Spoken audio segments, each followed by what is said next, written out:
Hey guys, I hope you're doing really well this week and you had an awesome weekend. So I wanted to give you kind of a video walkthrough of our grammar lesson today because it gets a little bit confusing because we're going back to direct objects and appositives. Remember, I told you they weren't going away. So they're coming back to haunt you, but I'm going to walk you through it and I've tried to put it into really tiny little pieces.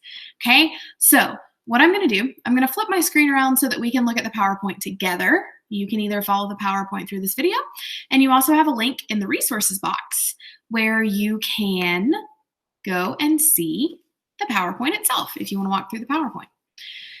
So what we are going to do, we're going to talk about gerunds as objects and appositives. So what that means is it's still going to be a verb that's acting as a noun. It's still going to have an ing. And the reason that it can function as an object and an appositive is because it's acting as a noun. So if we look at gerunds as objects, a gerund can be used as a direct object or an object of the preposition. So look at the two example sentences. My husband enjoys singing songs. That's a direct object because remember, when we find a direct object, we find our subject, husband, we find our main verb, enjoys. Enjoys what? Singing. So that answers the question. Enjoys what? Singing. It's your direct object. Same thing for the second sentence. Maria's new dog loves playing tug of war. Dog, subject, loves, main verb. Loves what? Playing. So in this sentence, you have the same thing. Dog loves playing. Playing has an ing, but it's acting as a noun, so it's a gerund as a direct object. Let's look at the examples for object of the preposition. Tim excels in is your preposition. In what? Baking.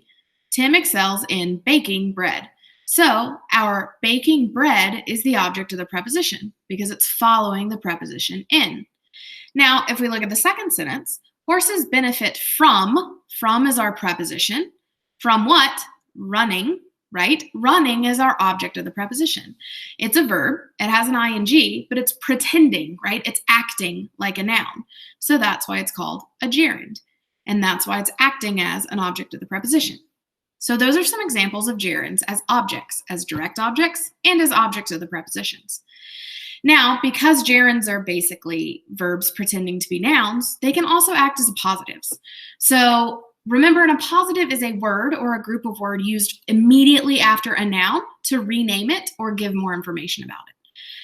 So if we're looking at the sentence, Michael's job, walking dogs, pays for his video game obsession, right? So what is Michael's job? Walking dogs. This group of words is telling me about job, which is the noun that comes immediately before the appositive. So that means the appositive comes directly, immediately after the noun that it's modifying or that it's describing and renaming.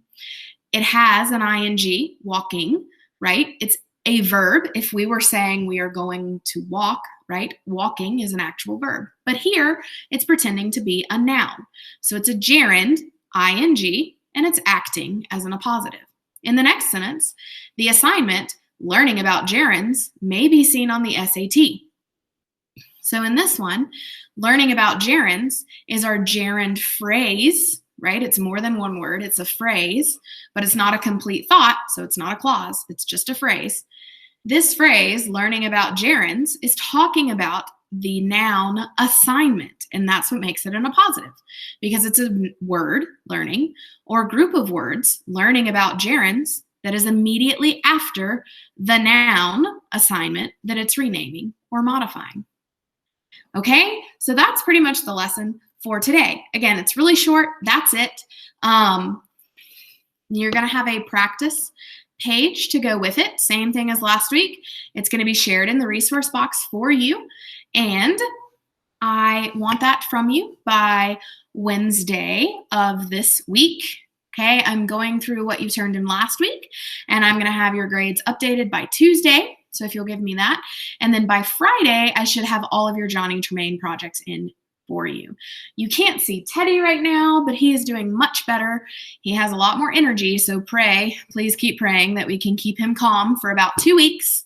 And that's when we're still in the danger zone for him accidentally, hurting himself by getting too excited about something. So about 2 more weeks, and then we can start introducing some activity into his life, and he can kind of start being a dog again, which is really exciting for him. But thank you for your prayers. If you've been praying, he's doing really well. So we're just going to keep taking it day by day and keep hoping that Teddy just takes it day by day and gets through this. So, yeah, I hope you guys are doing well. I really miss you, and I will talk to you later. All right, you guys are awesome. I'll see you later.